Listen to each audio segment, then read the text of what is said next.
A Comissão Mista de Orçamento deve votar hoje a Lei de Diretrizes Orçamentárias. O texto organiza como o governo federal deve gastar o orçamento do próximo ano. Se a agenda for seguida, todos os cronogramas estabelecidos forem cumpridos, o Congresso pode avaliar, já nesta quarta, o texto que abre caminho para a Lei Orçamentária Anual, que está atrasada. Este assunto eu converso agora com o economista Raul Veloso, especialista em contas públicas. Tudo bem, doutor Raul? Bem-vindo. Bom dia. Bom dia, tudo bem. Mais uma vez, a gente acompanha esse cenário do Congresso deixando as contas, o orçamento, para o fim ali do jogo, vamos dizer assim, porque estamos a menos de um mês para o início do recesso parlamentar. Esse orçamento está super atrasado, já tinha que ser definido. Quando a gente fala da LDO, a gente está falando desse texto principal que é entregue pelo governo ao Congresso, mas me parece que toda vez que chega no Congresso, aí vira o que a gente sempre, aquela palavra, que agora também está popular, a politização de um assunto tão sensível e importante. Qual a avaliação que o senhor dá sobre essa possibilidade realmente de se resolver a LDO? Porque há tanta dificuldade quando o assunto é gastos públicos, quando o assunto é fechar orçamento, fechar e projetar, o que é o principal, projetar para o próximo ano. Pois é, aí é que está. O problema nosso é que nós temos um problema orçamentário que é sério e todas as vezes em que chega a hora de escrever e aprovar no Congresso diretrizes, aí vem os impasses. Por quê? Porque o governo quer gastar mais, o Congresso quer gastar mais.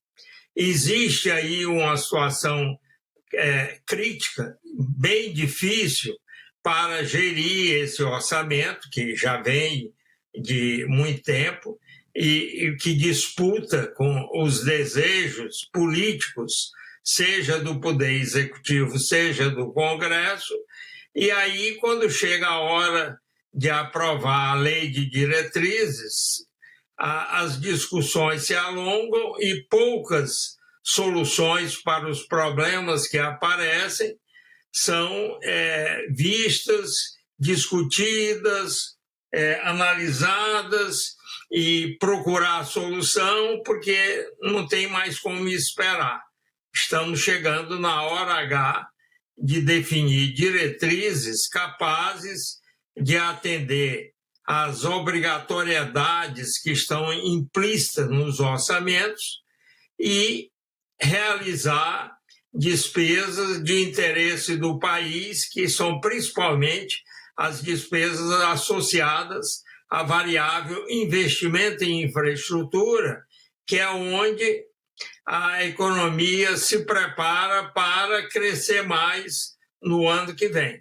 Então, os dilemas aparecem e pouco progresso se vê, mesmo antes de começar a discussão dos detalhes de uma proposta como essa.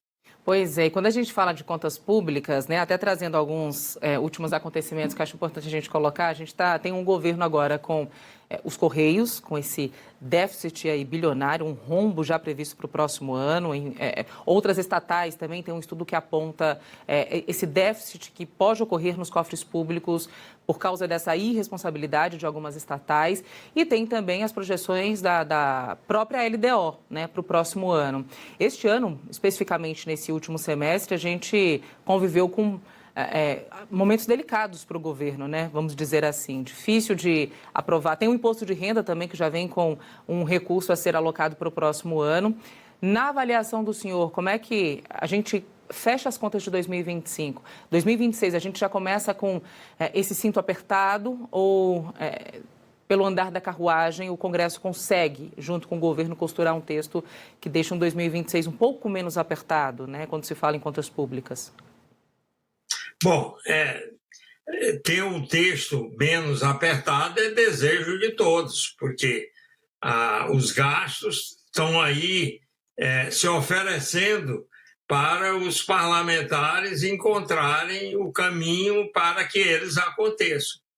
Então, isso é sempre uma luta que ocorre nessa época, e não nos esqueçamos que o ano que vem já é o governo se encerrando, o governo atual, e muito desejo de parte das lideranças de fazer coisas que beneficiem as pessoas que vão dar os votos para, ou já deram os votos para a direção do país no futuro que vem aí.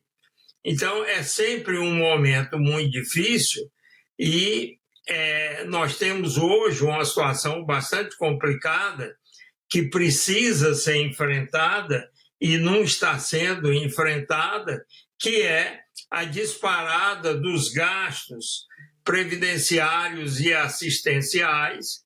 Eu estou tratando aqui não só da União, mas de União, Estados e municípios. É claro que o orçamento e a LDO se referem à União, mas é o item de maior peso nessa história.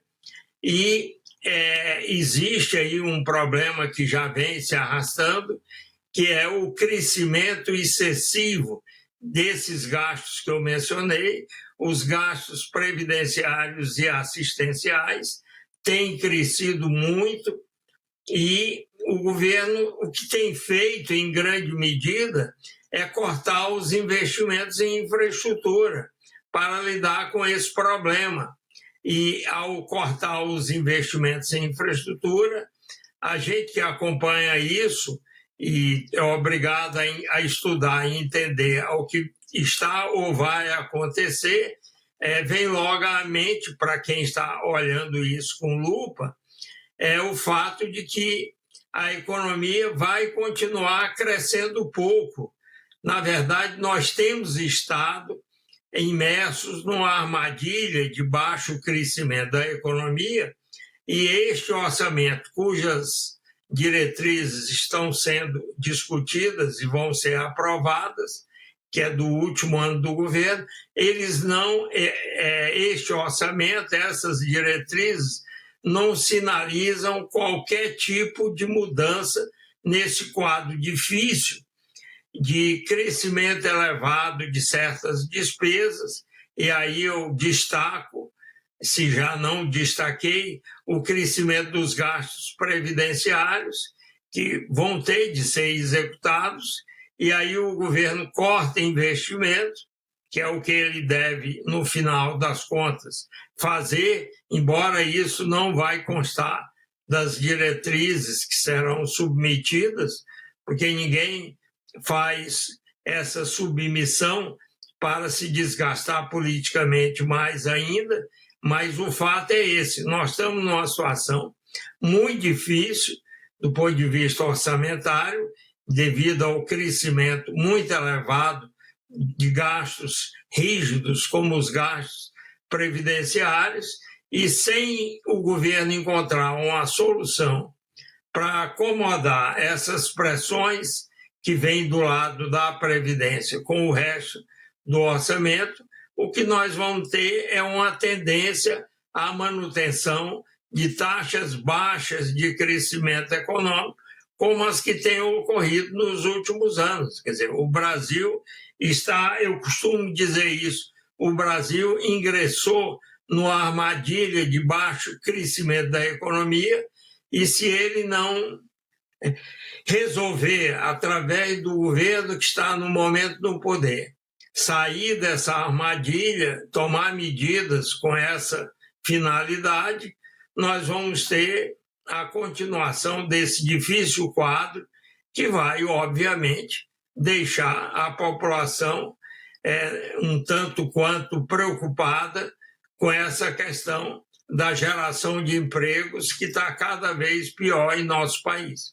Doutor, e só para a gente finalizar aqui, ainda tem outro assunto sensível, né? Emendas parlamentares.